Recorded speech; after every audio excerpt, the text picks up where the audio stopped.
Hablemos. Voces especializadas en ciencias sociales y humanidades, historia, antropología, literatura, estudios políticos e internacionales, agua y sociedad. Divulguemos la ciencia. Hablemos. ¿Por qué no hay más niñas y mujeres en las ciencias, en puestos directivos, en posiciones de poder? No tiene nada que ver con las capacidades de las niñas y las mujeres. Tiene más que ver con las violencias y discriminaciones que padecemos todos los días. Acompáñenos, va a estar con nosotros la doctora Mónica Luna para platicar de estos temas en el contexto del Día Internacional de la Niña y la Mujer en la Ciencia. Bienvenidas y bienvenidos. Comenzamos. Cada 11 de febrero se celebra el Día Internacional de la Mujer y la Niña en la Ciencia. Con esta fecha se trata de colaborar en la igualdad de género, incluyendo el acceso y la participación de la mujer y la niña en la educación, la capacitación, la ciencia y la tecnología, incluida la promoción de la igualdad de acceso de la mujer al pleno empleo y a un trabajo decente. En todo el mundo, solo el 33% del personal de investigación está compuesto por mujeres.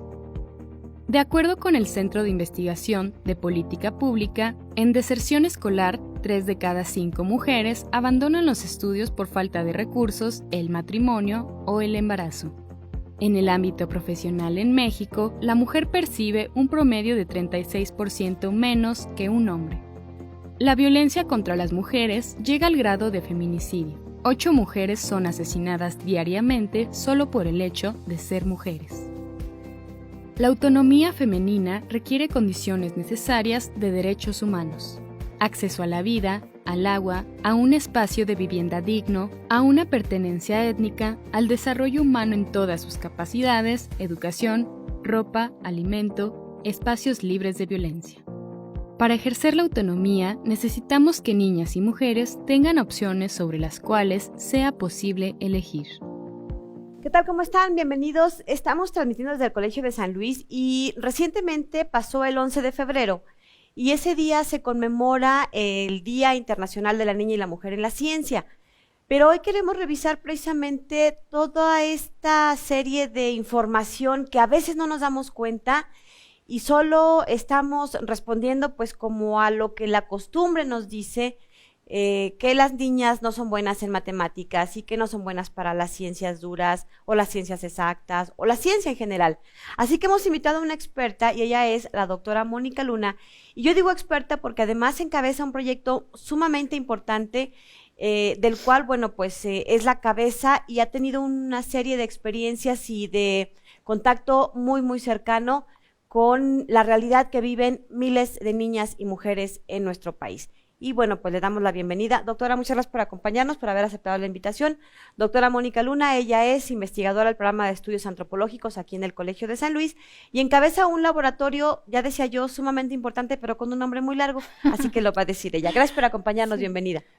Buenas tardes para todas y todos. Es un gusto, Lidia, nuevamente estar aquí en este espacio y poder compartir con tu auditorio. Sí, el laboratorio es un laboratorio de antropología aplicada para atención de casos de violencia feminicida, y la violencia feminicida abarca un rango grande de diferentes tipos y modalidades de violencia, y bueno, desde ahí también estamos atentas y al pendiente de, por ejemplo, violencia en el ámbito educativo, en el ámbito laboral, también abarcamos esos puntos. Y justo de eso vamos a platicar el día de hoy. ¿Qué es esta fecha y por qué se celebra el 11 de febrero como el Día Internacional de la Niña y la Mujer en la Ciencia?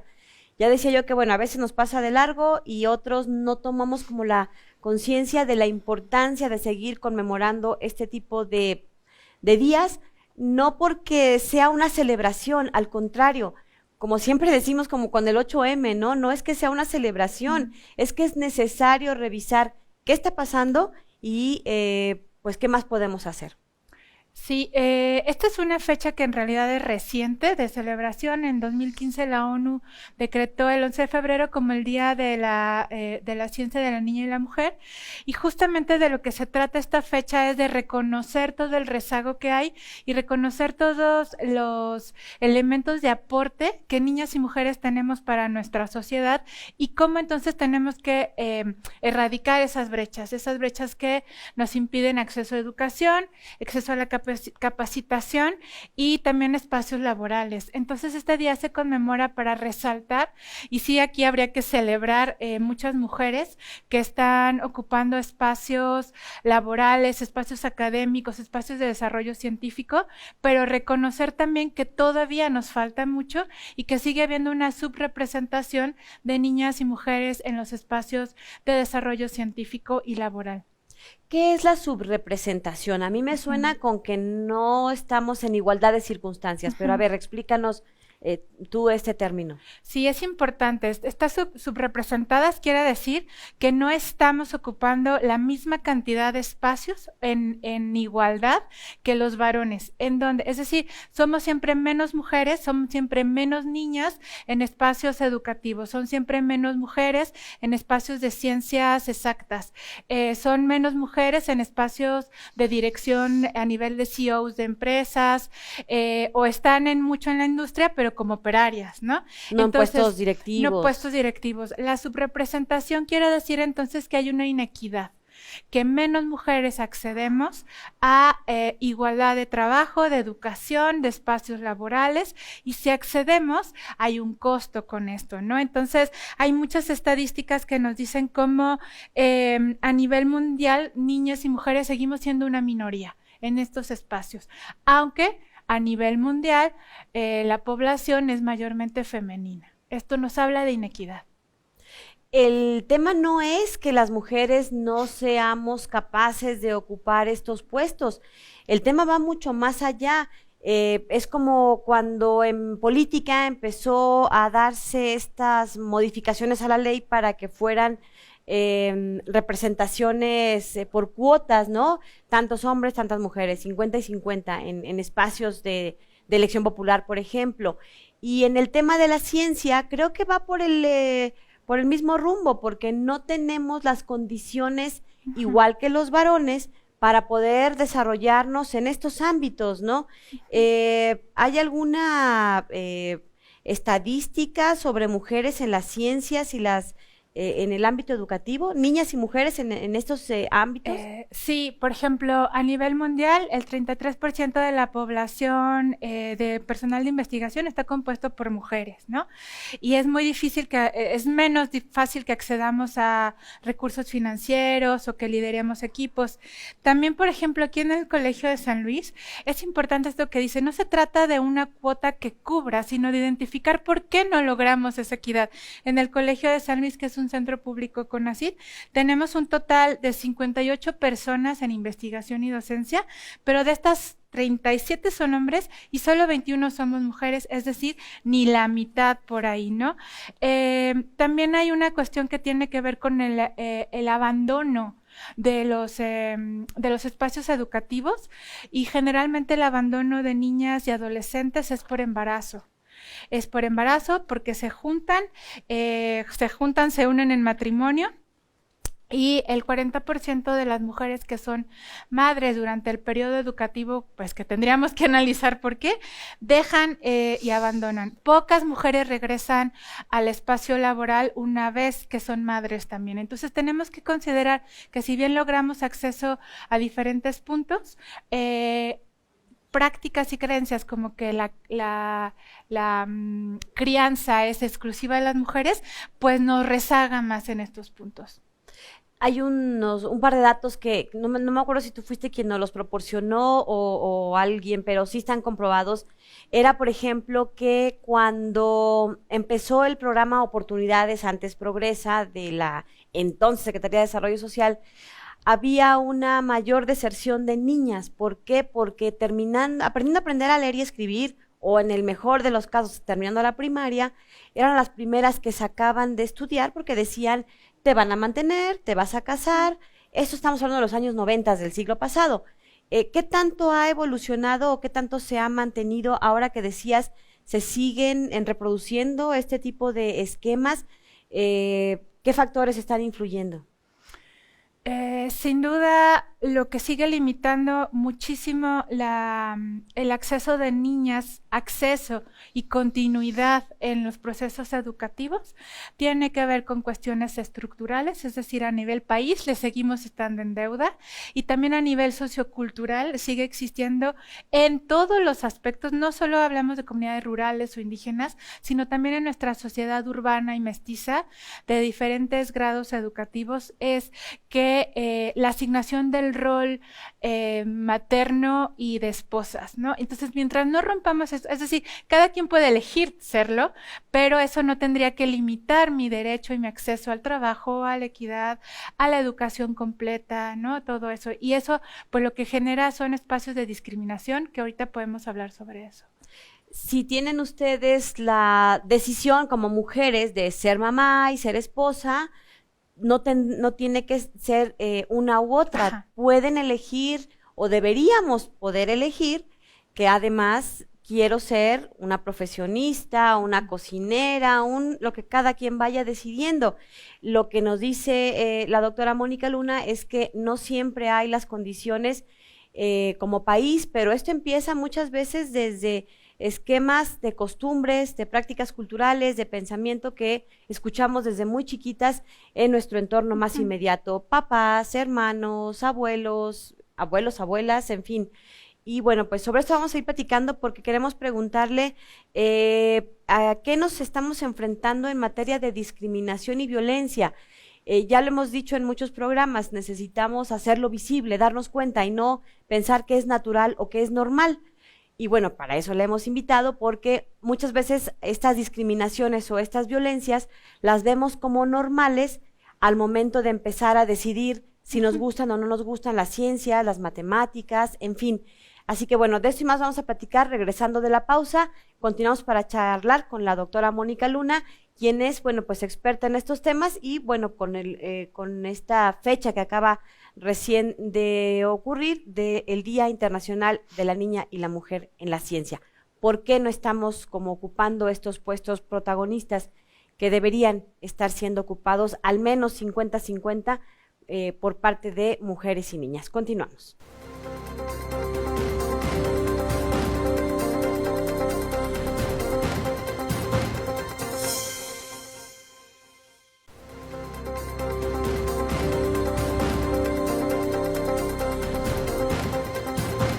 Ya decíamos que si más o menos a nivel mundial somos un poquito más de la mitad de la población, ¿cierto? Sí. Poquito más de la mitad de la población somos mujeres, deberíamos estar ocupando prácticamente la mitad de todos estos espacios que ocupan tradicionalmente los hombres. Y solo digo tradicionalmente porque se ha convertido justo en eso, solo una tradición, una costumbre, un esquema que hemos repetido porque venimos de una sociedad con una visión muy machista en muchos lugares. Así que bueno, ¿a qué nos estamos enfrentando? Vemos que han cambiado mucho el discurso, pero en el fondo realmente seguimos enfrentando o siguen enfrentando todavía muchas mujeres cuestiones de discriminación y de violencia, particularmente en los ámbitos educativo y laboral, donde parece que no se ve, pero que ahí está.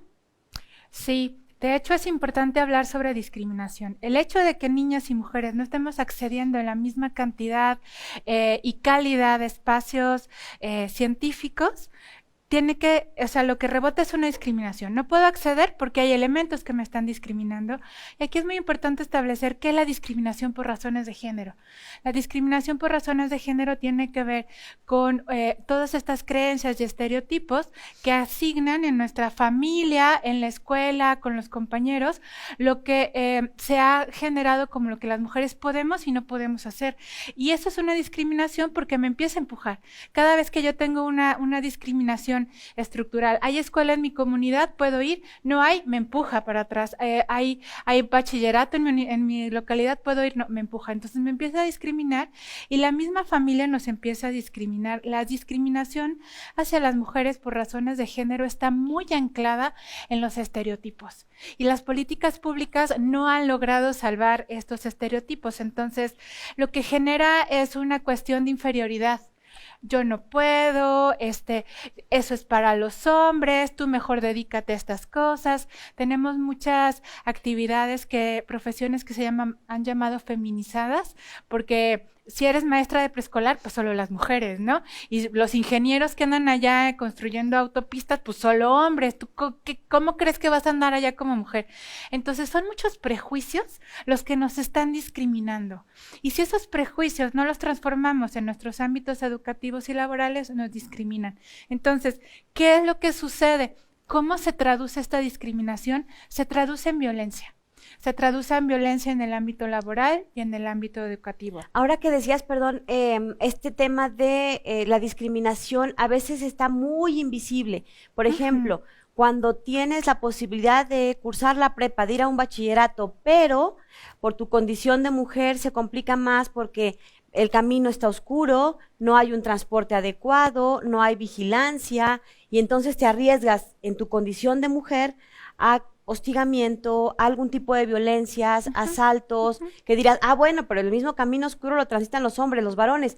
Sí, pero en tu condición de mujer te vuelve un poco más vulnerable, y si el gobierno no procura, o las autoridades respectivas, que todas las condiciones de aquí a la prepa estén al óptimo nivel, ¿eso también es discriminación o eso no? Es discriminación, por supuesto. La discriminación por razones de género la tenemos en todos los niveles, desde nuestra familia, ¿no? El abuelito de no, es que las muchachitas a la cocina, ¿no?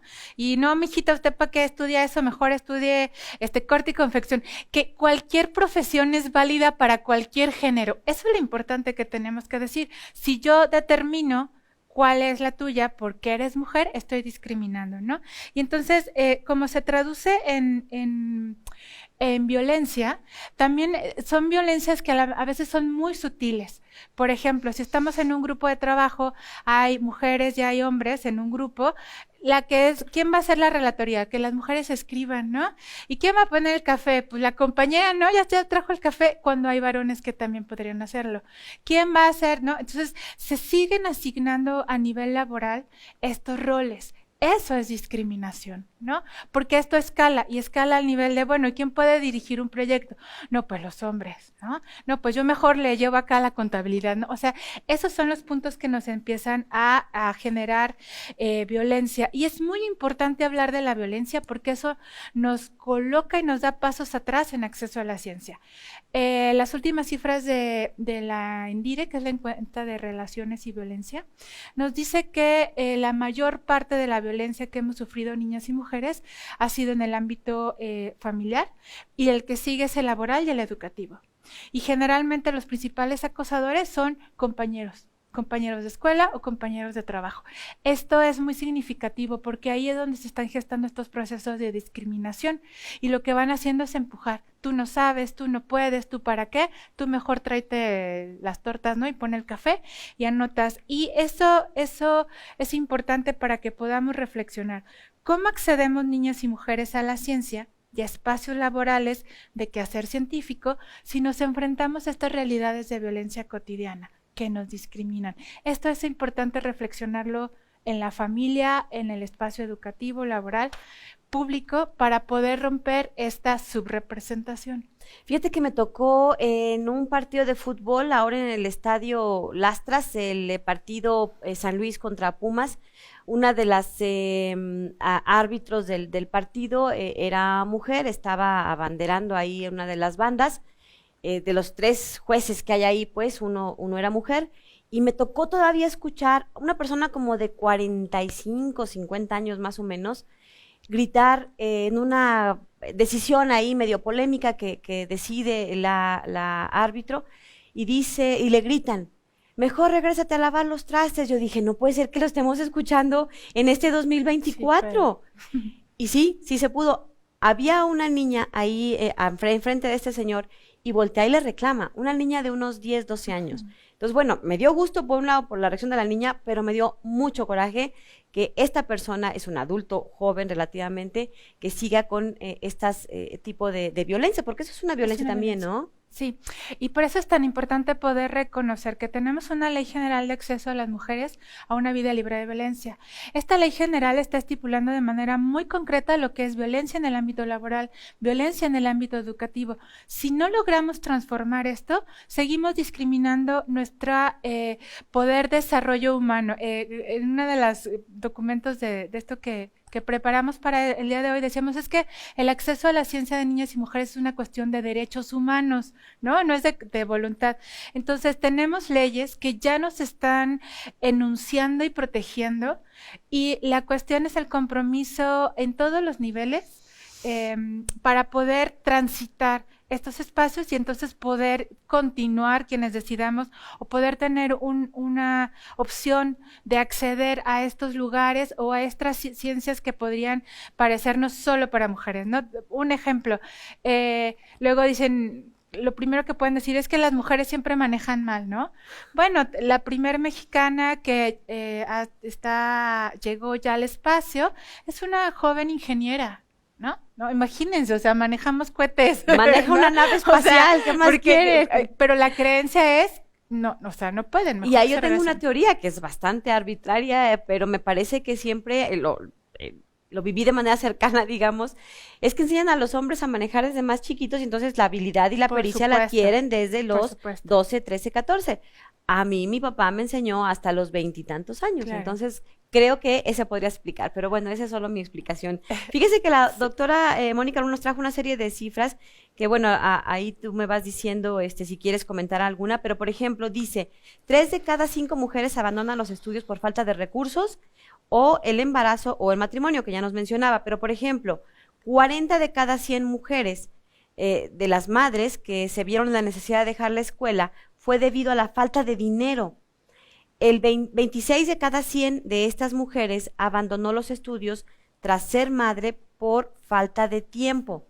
13 de cada 100 decidió dejar de estudiar porque ya contaba con, está bien, decidió dejar de estudiar porque ya contaba con estudios de licenciatura. Ajá. Y 8 de cada 100 madres desertaron debido a la falta de apoyo de su familia o su pareja. Es decir, no hay condiciones para que sigamos decidiendo en función de lo que nos conviene personalmente, de lo que queremos o a lo que aspiramos. Y por otro lado, 22 de cada 100 madres profesionistas que sí continuaron con sus estudios, 19 decidieron seguir tras el ingreso de sus hijos a la guardería o a la escuela. Es decir, tuvieron que quedarse a cuidar, a criar en esos primeros años, 3 o 5 años, y solo 6 de cada 100 continuaron cuando sus hijos llegaron a la adolescencia. O sea, estamos asumiendo la crianza al 100%, como si no hubiera un papá. En el caso de donde los haya, deberían asumir, ¿no? Repartirse esas tareas, esta chamba. Y también, vuelvo a lo que es importante, también es una responsabilidad estructural. Es decir, ¿por qué no tenemos una guardería aquí? Conocí a una investigadora del Colegio de la Frontera Norte y ella me contó que en el COLEF tienen guardería. Y a la guardería pueden llevar sus pequeñitos y pequeñitas las estudiantes de maestría y doctorado y algunas de las investigadoras, ¿no? Porque además muchas investigadoras entramos en este punto todavía en edad reproductiva. Entonces yo dije, es que qué maravilla, ¿no? Qué maravilla que una institución, centro público, tenga en sus instalaciones. Entonces es una cuestión también de asumir que la crianza no es solo una responsabilidad individual de asignación a las mujeres, sino que necesitamos una tribu, ¿no? Y parte de esa tribu también tiene que haber responsabilidad estatal, ¿no? ¿Cuántas veces no tenemos jovencitas con embarazos y que van a la prepa y hay que llevarse la bendición? Muchas maestras decimos tráiganse la bendición, ¿no? Pero hay muchos maestros que les ofende, ¿no? Entonces, claro, ¿qué es lo que terminan haciendo? Retrayéndose y se van limitando. ¿Terminan por desertar? ¿Y qué significa? Que van a poder acceder a trabajos mucho menor pagados, trabajos más de autosubsistencia, y que a su vez el que ellas logren menor nivel académico y educativo significa un menor nivel para sus hijos e hijas. Vamos a una pausa y regresamos para seguir platicando en el marco de este Día Internacional de la Niña y la Mujer en la Ciencia y por qué no llegan a estos espacios como quisiéramos. Una pausa y volvemos. Los alumnos de la 9ª generación de la Licenciatura en Relaciones Internacionales del Colegio de San Luis llevaron a cabo el pasado 2 de febrero el relanzamiento de la revista Epectasy. Esta revista estudiantil semestral plasma las preocupaciones e intereses actuales de los alumnos dentro del campo de las ciencias sociales y humanidades, adoptando un tinte internacional con una vista más amplia abarcando diversas disciplinas. Actualmente, la revista cuenta con convocatoria abierta donde recibirán textos literarios, académicos y producciones gráficas, donde podrán participar alumnos de bachillerato hasta nivel superior. Consulta todos los requisitos en las redes sociales del Colsan y de Epectasy. Tienes hasta el 8 de marzo de 2024 para enviar tu propuesta. Sé parte de la difusión del conocimiento, diálogo e investigación de Epectasy.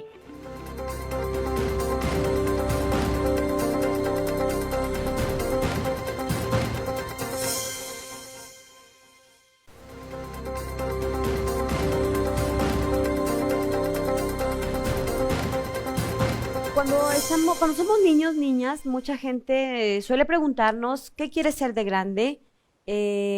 ¿A qué te vas a dedicar cuando crezcas? Y esa pregunta tiene que ver, tiene mucho impacto en las vidas de estos pequeños y pequeñas, pero hoy particularmente estamos hablando de las niñas. Esto se le llama horizonte de vida, pero la que nos va a explicar de qué se trata es nuestra invitada. Doctora Mónica Luna, cuéntanos, ¿qué es el horizonte de vida? Esta es una proyección. Efectivamente, cuando somos niñas nos preguntan, ¿qué quieres ser de grande? Y entonces ahí uno se imagina y empieza a decir un montón de cosas de acuerdo a la caricatura que viste, a lo que es tu mamá o a lo que ves que es alguien que tú admiras. Y entonces ahí desde yo quiero ser astronauta, sobrecargo, piloto de avión. Y entonces cuando tú le preguntas a una niña pequeña va a responder de verdad desde el fondo de su alma y su corazón. Horizonte de vida quiere decir que yo tengo un punto de salida y un punto al cual quiero llegar. Desafortunadamente, este horizonte de vida es muy limitado para muchísimas niñas y adolescentes en nuestras comunidades todavía hoy. Y no tiene que ver solo con una cuestión económica, ¿no? Tiene que ver con estereotipos y creencias de género. Entonces, el horizonte de vida lo que me va a hacer es, de mi realidad y mi contexto, ¿a dónde quiero llegar? Entonces, hay una limitante y una discriminación en el horizonte de vida de niñas y mujeres, porque si a mí me empiezan a decir, no, es que eso de ingeniería es para los hombres, yo corto mi horizonte de vida. No, es que eso de mecánico electricista es para los hombres, yo corto, yo empiezo a limitar. ¿Y qué tal que soy muy buena? ¿Qué tal que soy muy buena para ver cosas de cables, para nanotecnología, para cuestiones satelitales? O sea, ¿qué tal que soy muy buena para eso, pero por creencias y estereotipos me empiezan a limitar? Ahí mi horizonte de vida se acorta. Hay otro punto que tiene que ver con condiciones sí estructurales y que tiene que ver con niñas en comunidades indígenas y en comunidades rurales. Y esto lo he visto ahora en diciembre y enero estuve haciendo trabajo de campo en Chiapas, y ahí el horizonte de vida para las jovencitas que están terminando, ni siquiera terminando, que están cursando secundaria, es no terminan, y el horizonte es irse o juntarse con hombres más igual de jóvenes que ellas o más grandes, e inmediatamente ser madres. Esto es muy desafortunado y insistimos, la elección de la maternidad tendría que ser eso, una elección, ¿no? Pero estoy hablando de jovencitas de 13, 14 años embarazadas. Que todavía no tienen como la condición psicológica, económica, nada, ¿no? Madurez necesaria, ni física, sí, claro, para ser mamás. Entonces es muy doloroso toparte con que hoy en el 2024, 2023, el horizonte de vida de millones de niñas y mujeres, y yo puedo decirlo en Chiapas, pero puede ser aquí en San Luis, puede ser en Altiplano, puede ser, es ser madres ni siquiera terminan la educación primaria o la educación secundaria. La educación básica, que por ley es la secundaria. Entonces, el problema es que no nos podemos proyectar más allá si somos discriminadas en nuestros puntos. Entonces, no nos podemos proyectar como científicas tampoco, porque eso es para hombres, eso es muy difícil. Y hay otro impacto, por ejemplo, en los horizontes de vida. ¿Cuántas de nosotras que logramos terminar una licenciatura continuamos a un posgrado, a una maestría? Bueno, ¿y cuántas de nosotras continuamos a un doctorado? ¿Y cuáles son los costos que hay también a nivel de vida personal para lograr estos logros profesionales que los varones no tienen? Son costos diferenciados, y entonces en esos costos diferenciados lo que sucede es que nos topamos con un sistema patriarcal que empieza a limitar, y entonces quienes hemos logrado avanzar por diferentes circunstancias a otros puntos, hay techos de cristal, ¿no? Entonces el techo de cristal es otro punto que la ONU señala mucho cuando habla de mujeres en la ciencia, porque dice, bueno, si tengo una investigadora con esta capacidad, con este tesón, con esta, ¿no?, ¿por qué no llega a puestos directivos? ¿O por qué no están dirigiendo más proyectos? ¿O por qué se le limita el financiamiento? Entonces, en todos los niveles, lo que vemos es que nuestro horizonte de vida puede verse interrumpido por un sistema patriarcal y de creencias y de misoginia. Y como leías hace rato en las cifras, ¿no?, hay muchas mujeres que logran hacer un posgrado, ¿no?, y luego dicen, quiero ser mamá también porque es algo importante en mi vida, y lo hacen y entonces se retiran del espacio laboral, académico, científico. Es muy complejo que puedan volver a ocupar esos espacios. Es muy complejo. Y es que no hay ahí desde el Estado, desde las políticas públicas, las condiciones para permitir que en tu condición de mujer que decidió ser mamá, compitas en medianas condiciones de equidad con los hombres. ¿Por qué? Porque los hombres no tienen que esperarse los 9 meses de la gestación, los meses de la crianza, los de los primeros días o los primeros meses. Y entonces había una... no me acuerdo si qué tan reciente es, pero sí había una nueva condición para otorgar becas a mujeres en donde se prolongó un poco más la edad de mujeres contra hombres. ¿Por qué? Porque ellas no tenían que, y los hombres no tienen que posponer esta condición de ser mamás. Y acá parece que es una condición, una decisión, mejor dicho, que te va a costar tu carrera profesional. Sí. Si eres mamá, ya no estás en condiciones de ser gerente en la zona industrial, porque los horarios, porque los traslados, porque los niños, te empieza a condicionar y a discriminar, no solo en las carreras académicas, lo he visto también en espacios laborales, ¿no? Sí, porque aquí hay algo que nos ha transformado, y esto es lo que hemos dicho, la puerta giratoria. Las mujeres hemos salido y estamos ocupando cada vez más, con más energía, los espacios laborales afuera, pero los varones siguen sin entrar al espacio de crianza y al espacio doméstico. Entonces, aunque existen muchas jóvenes madres y mujeres ya profesionistas en edades, ya con trayectorias consolidadas, en zona industrial, como CEOs en muchas empresas, en puestos de la academia, hay un costo social, ¿no? Y siempre hay una recriminación o una especie de sí, pero trae descuidados a los hijos, ¿no? Sí, pero pues estás soltera, sí, pero por eso no. Y lo que pasa es que no sucede con ellos, ¿no? Y entonces lo que aquí también tenemos que romper nosotras en nosotras mismas es esa crítica a la compañera que también trabaja, ¿no? O sea, se trabaja dentro de la casa y se trabaja fuera de la casa, y ambos espacios son completamente válidos, y todas las personas tendríamos que tener esta garantía del derecho a elegir, ¿no? Y si yo quiero elegir ser científica, ser astronauta, ser matemática, que en la escuela no se me desincentive, porque no, pues tú para qué aprendes eso de física, ¿no?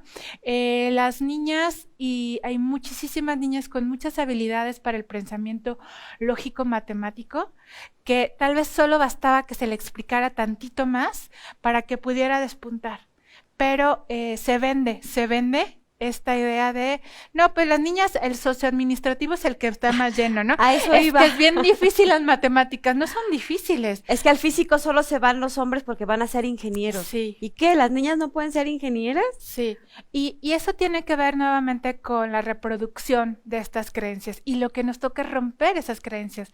Y a quienes estamos en aula frente a grupo mucho más en espacios de primaria, secundaria, bachillerato y también en estos espacios de posgrado, es decir, tú tienes que ver a las personas y tienes que aportar el desarrollo de todo su potencial, ¿no?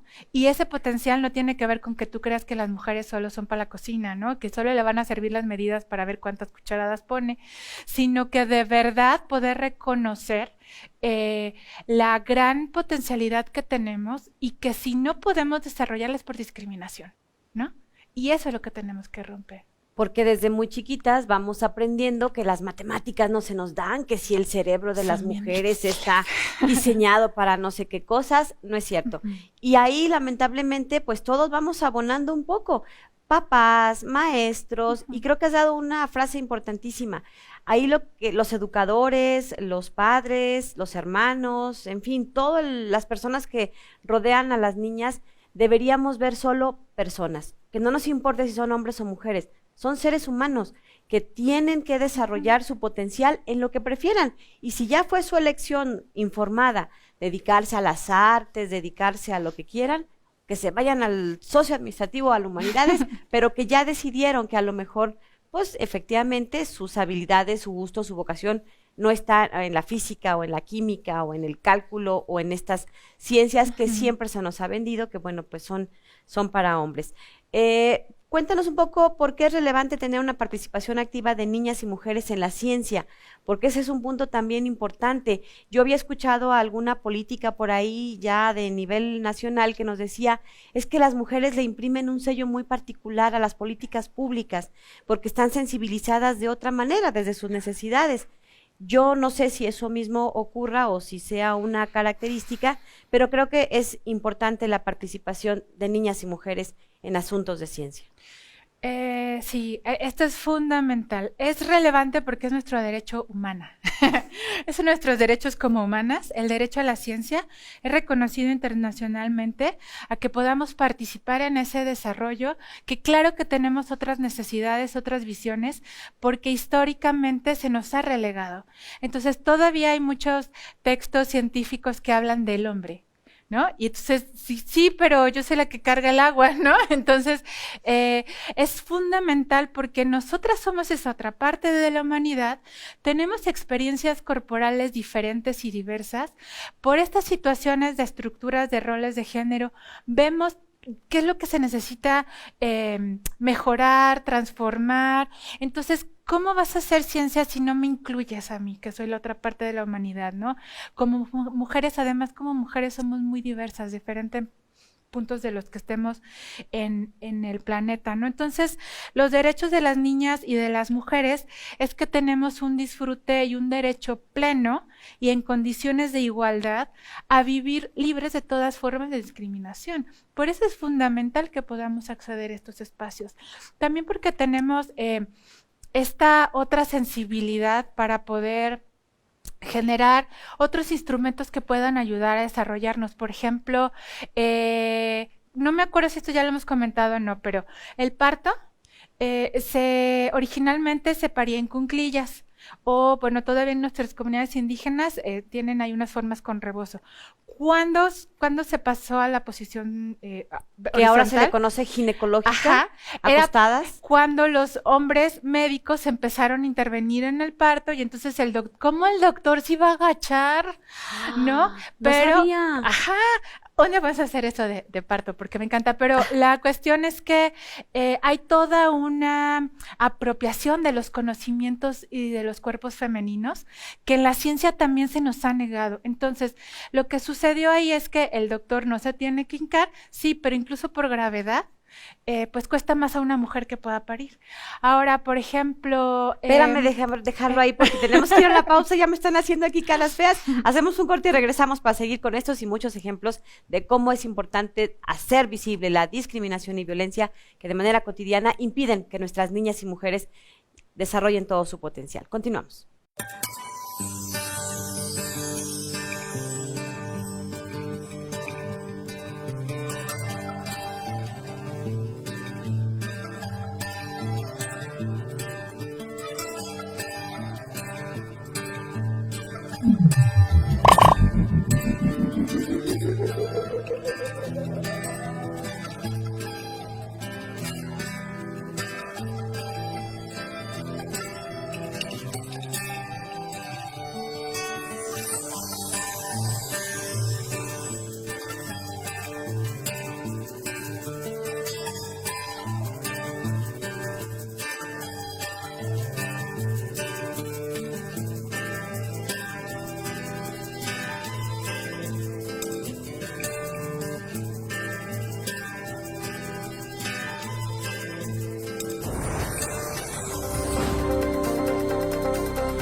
Bueno, seguimos platicando con la doctora Mónica Luna y nomás nos trae una probadita así chiquitita de todo lo que han hecho mujeres en la ciencia a pesar de las condiciones que tuvieron que enfrentar. Porque, bueno, pues la historia es larga y las aportaciones muchas, ¿cierto? Cuéntanos. Sí, muchas.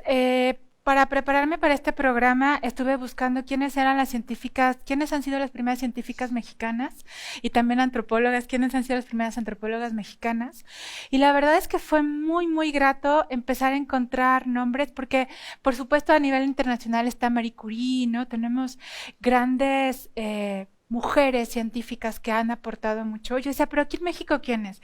Y me pasó algo muy curioso que quiero compartir con ustedes en una cápsula, y es que empecé a encontrar y a sentirme tan motivada a seguir creando y compartiendo, y creo que entre más mujeres estamos en la ciencia hay una responsabilidad, pues no quiero decir responsabilidad, sino hay un gusto por incentivar a más niñas, a más mujeres a la ciencia. Entonces, por ejemplo, encontré que, bueno, la primera astronauta mexicana, que es una joven, hay una joven también científica en el IPN que ya logró desarrollar un sistema para eliminar el virus de papiloma humano en las mujeres, donde el cáncer cervicouterino es la segunda causa de muerte a nivel mundial, bueno, y también en México de mujeres.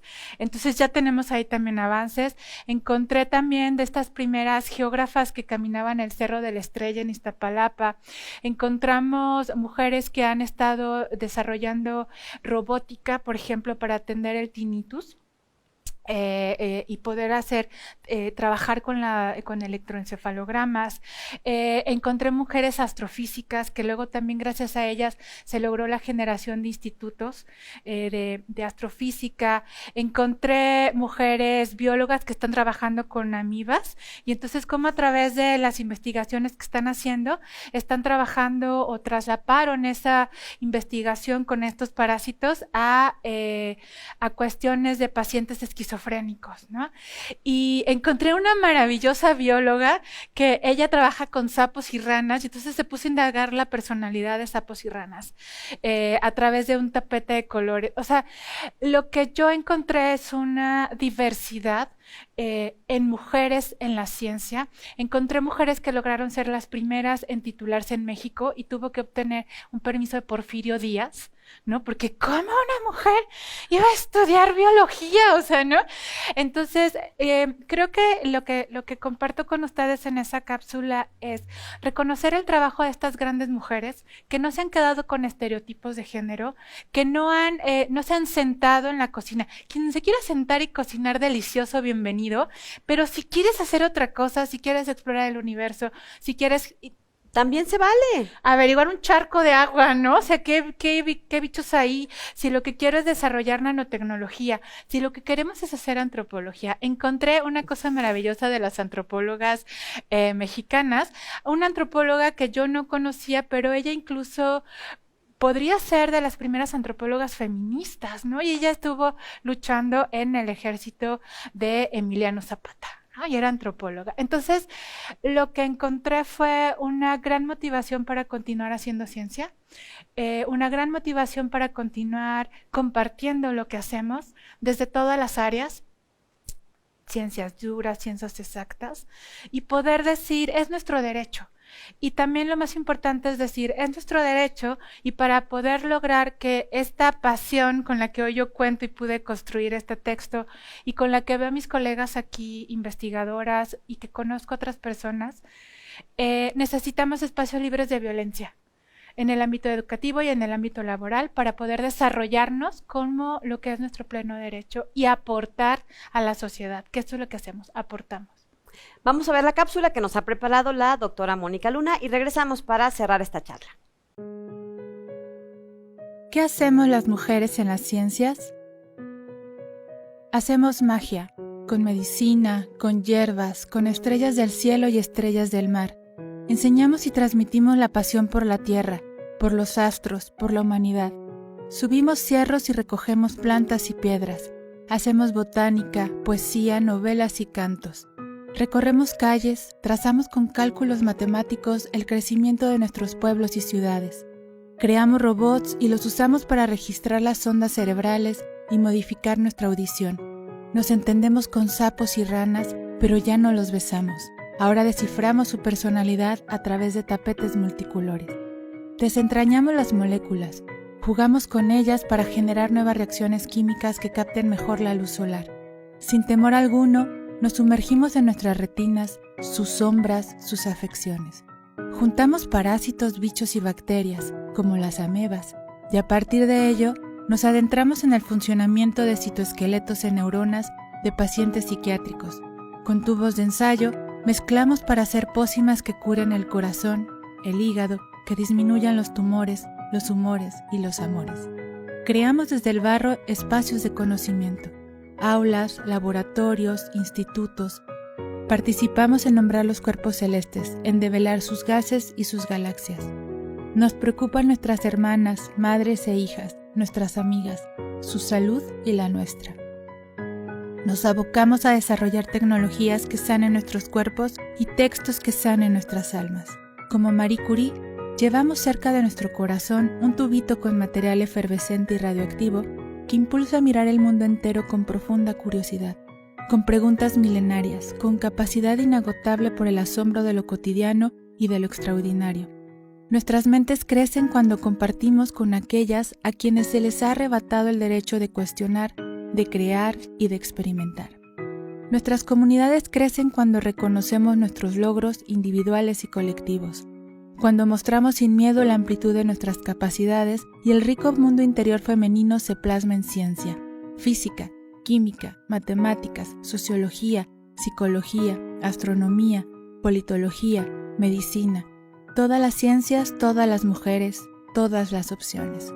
Seamos como las primeras antropólogas mexicanas, radicales. Impulsemos desde nuestros espacios de quehacer científico la sororidad, la apropiación de espacios que por derecho nos pertenecen. Si estamos llegando ya al espacio, que nada nos detenga para nombrar, visibilizar y transformar estereotipos de género que se manifiestan en las violencias, las subordinaciones y en los techos de cristal. Construyamos alternativas para espacios libres de violencia, libres de discriminaciones y con ello la ampliación del horizonte de vida de niñas y mujeres para, por y en las ciencias.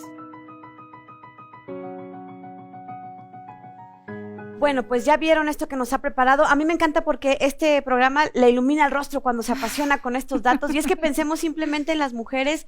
Yo me pongo a pensar en esas mujeres periodistas que tenían que firmar con un seudónimo de varón, de nombre de hombre, porque no las dejaban, porque las recriminaban o las censuraban o las estigmatizaban socialmente, o con estas mujeres de la revolución, o más allá en la independencia, ¿no?